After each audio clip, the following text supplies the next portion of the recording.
Here in Delhi,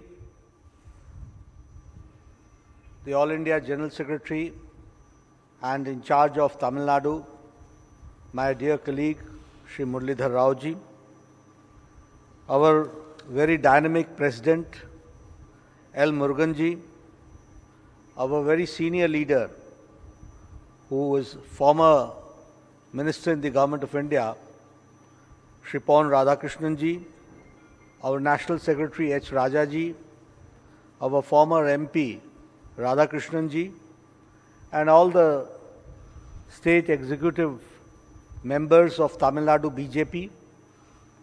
It is indeed a matter of great opportunity and happiness for me to participate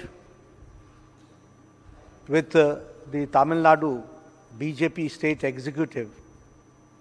I can see on the screen that with lot of fanfare you have organized this state executive meeting, and I'm also sure that you are going to have deliberations which is going to decide the future course of action about Tamil Nadu BJP and about Tamil Nadu politics also. When I talk about Tamil Nadu, we can say that it is a land of temples, very rich culture, architectural beauty, full of revolutionaries and who have contributed in the nation building, freedom fighters, legendary administrators, and worldwide known entrepreneurs. We all know the contribution of Tamil Nadu in the making and shaping of India, and to this land, the land of temples, I bow down with respect to the people of Tamil Nadu for the rich culture they have. Tamil Nadu has got the oldest language with Sangam literature, we all know. It's a very rich language, and we can say that the language has given birth to many languages in long course of time. It is also known for industry of hosiery. It is also known for home industry. It is also known for crackers industry, matchstick industry. It is also known for automobile industry.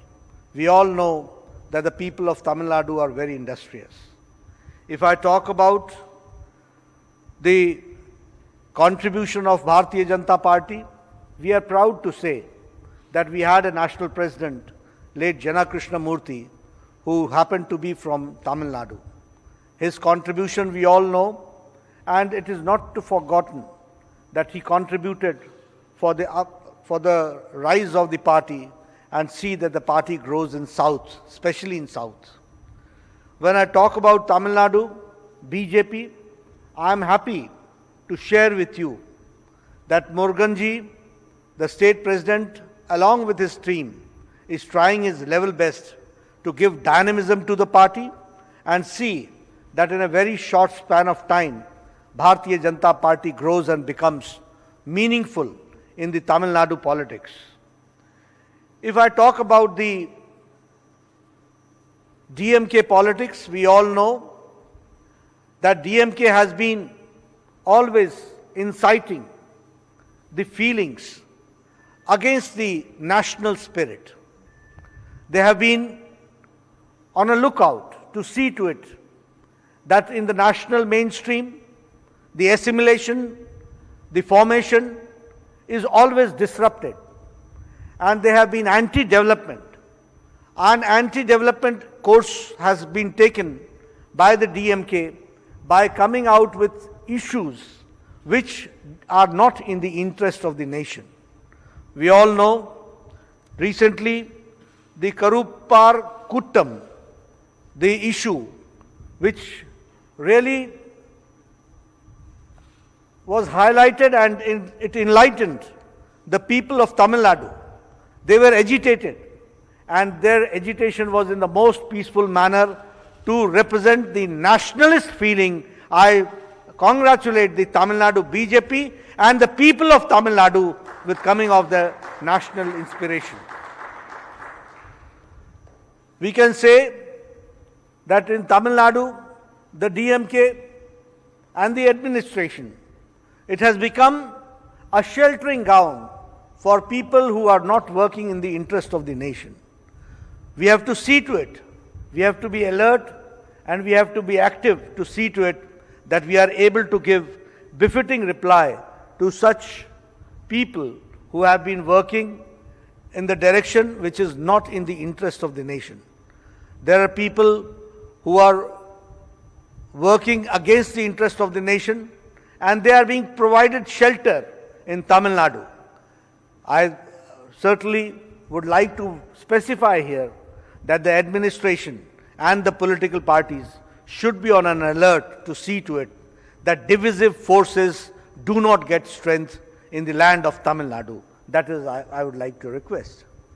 When I talk about the Bharatiya Janata Party, I am happy to share with you that in coming times, the way the Bharatiya Janata Party is working in Tamil Nadu, we will have a good share in the municipal elections, in the local body elections, and in the coming time in Vidhan Sabha elections also. That is what I would like to suggest.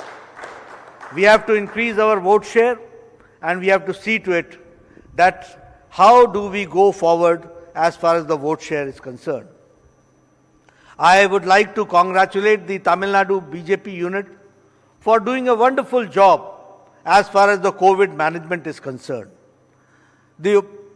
None of the other parties in this time of lockdown, it was practically the lockdown of the political parties. But in Tamil Nadu, the Bharatiya Janata Party remained active and they did this social work and they also saw to it that the people who are needy should be given the best treatment, and the party, Bharatiya Janata Party, did their best. We all know that under the dynamic leadership of Narendra Modi ji, who led the country from the front as far as the COVID management is concerned, made the country ready to fight COVID management or COVID-19 management. I'm also happy to share with you that he took a very bold decision and a timely decision so that he could prepare the country, 1.3 billion people, to fight the COVID-19 and make the country and the health system and the structures robust to fight out COVID-19. This I would like to say.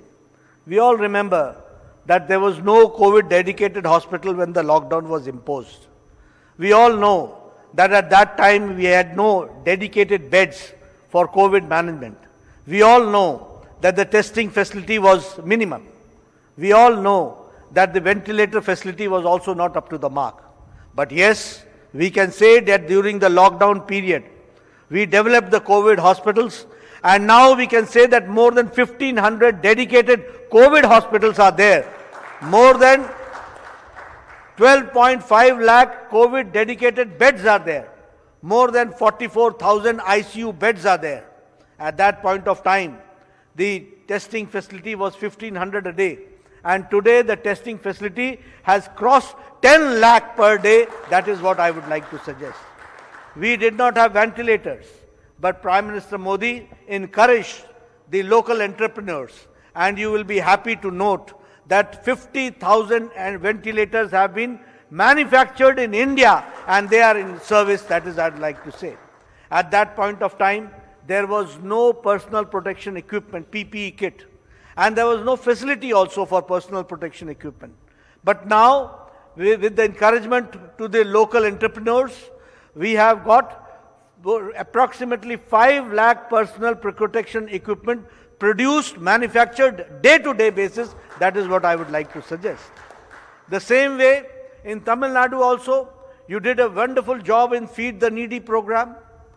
You saw to it that the Mahila Morcha, the Mahila Mandal, and the self-help groups, they come out and they produce and they make the masks, handmade masks. And you did in numbers, in lakhs in numbers as far as face masks is concerned. You also did good job in the Feed the Needy program. You also participated in PM CARES Fund, and you also contributed in the program of joining people in the Arogya Setu.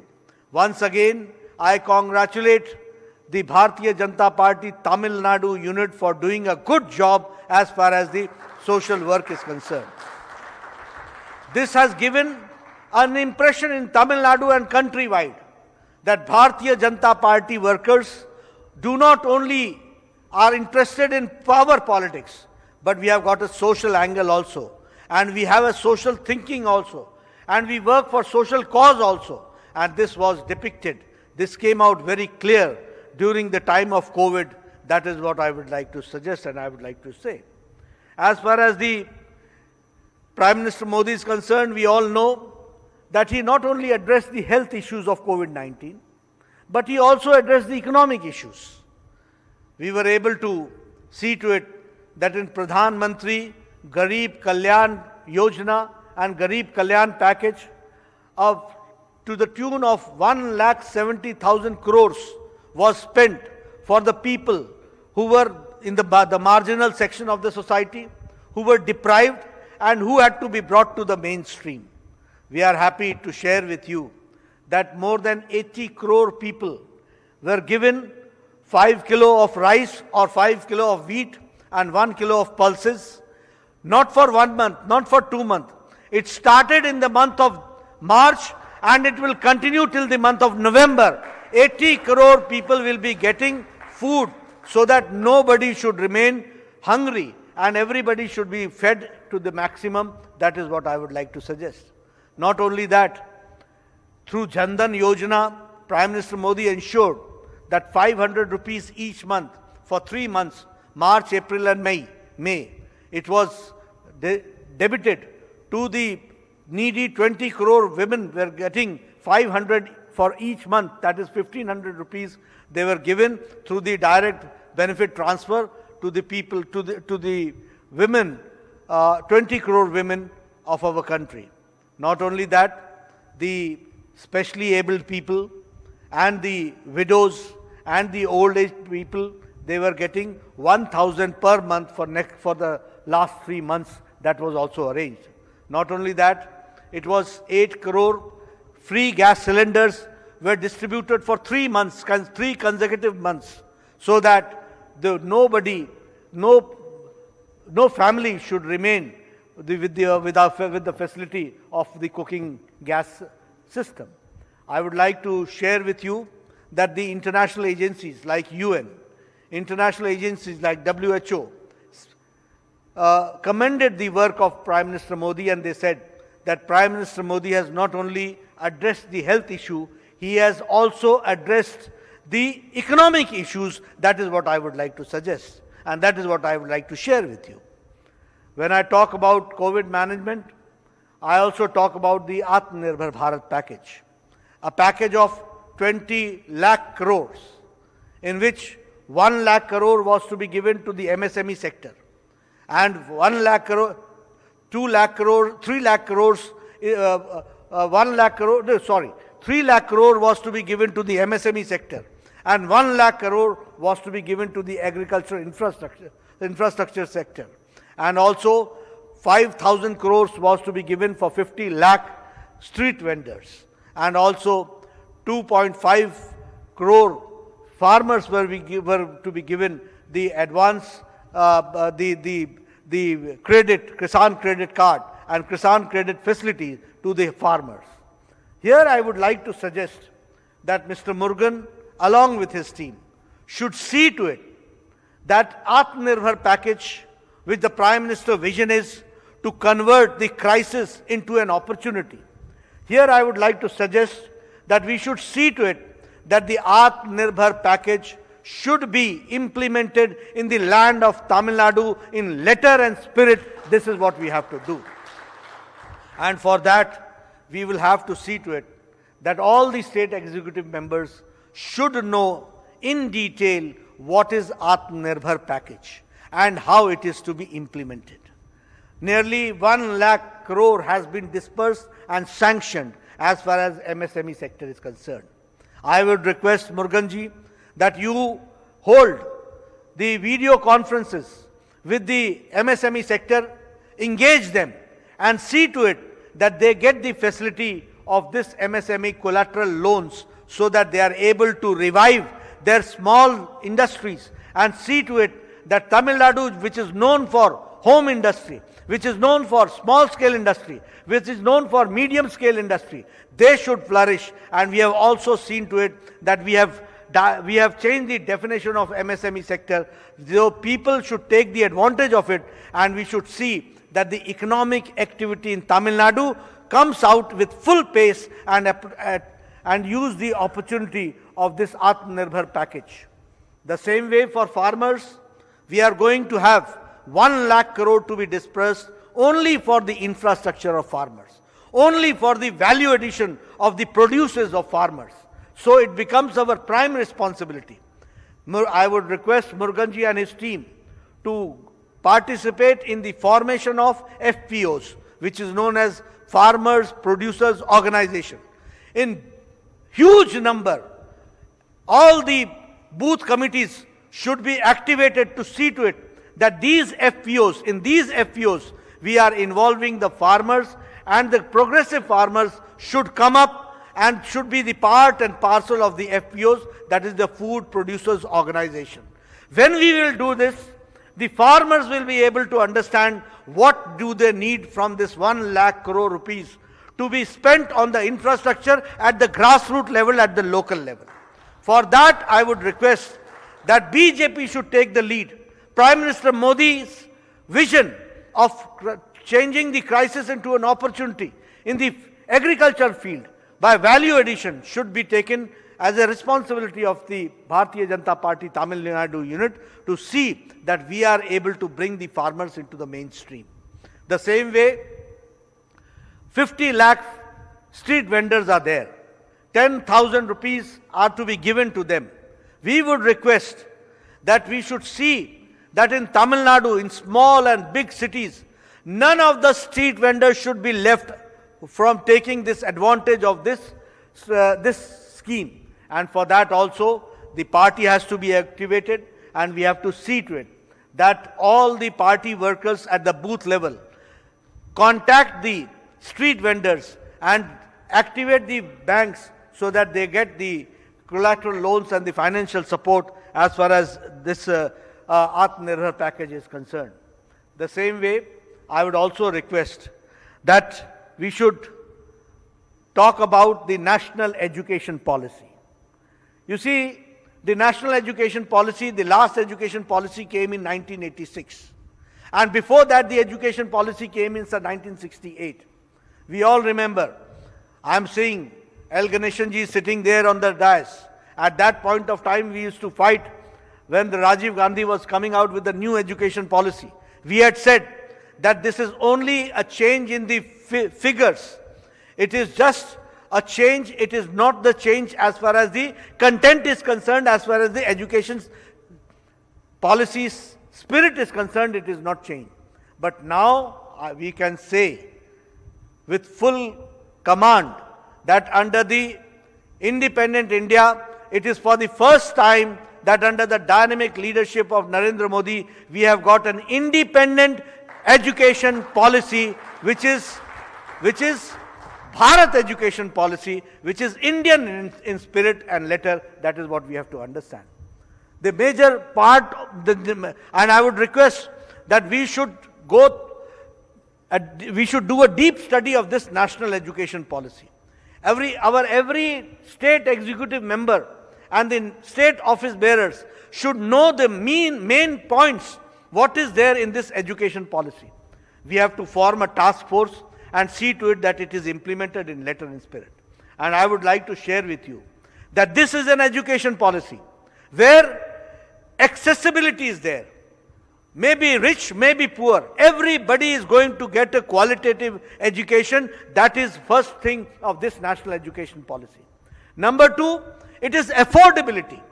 The affordability is going to remain so that any poor person also is able to send his children to school so that he can get the school education. That is also there. The acceptability level is also there. The medium of education till 8th standard is going to be regional language. You should understand what does this mean. That means that it is not India, it is the Bharat which is going to get educated. It is the people in the rural background who did not get the education and the medium of instruction in the regional language. Now they will get the opportunity, and so the base of education is going to be stronger. This is what we have to understand. It is going to be an education where there will be flexibility. Curricular activities and co-curricular activities and education all will be interchangeable. If a person wants to go for literature, along with music, it will be permitted. Previously, it was not there. If a person wants to read history, along with a professional course, he will be allowed for it. So there is a lot of amount of flexibility in the new education system. Now, and in the examination system is also going to change. Now we have got the education examination system where it is subjective. We write down, we by heart these things, and we just vomit out there in the examination hall, and that is called the examination system. But now the education system will have the concept of the basic conceptual education will be given. The concepts will be made clear, and the analytical approach of the student will be also estimated and also brought forward. This is going to be the new education policy. I would request the state executive that our state executive members, the office bearers, should know the main issues of the education policy, and they should also sensitize the people of Tamil Nadu. Tamil Nadu has been talking about language since long, but it is now for the first time that the education policy recognizes the regional language for the medium of instruction. That is what we have to understand. So we should also take things in the positive manner and try to explain to the people how Narendra Modi ji is trying to see to it that the people of Tamil Nadu are able to come to the mainstream and contribute for the nation. That is what I would like to suggest. Friends, when I talk about all this, I also talk about you have to make your booth committee stronger. So at the grassroots level, you have to see to it that the best input should be put in the booth level working. And for that also, we have to see to it that prominent people may join Bharatiya Janata Party. We have to bring in people. We have to see to it that mainstreaming is done.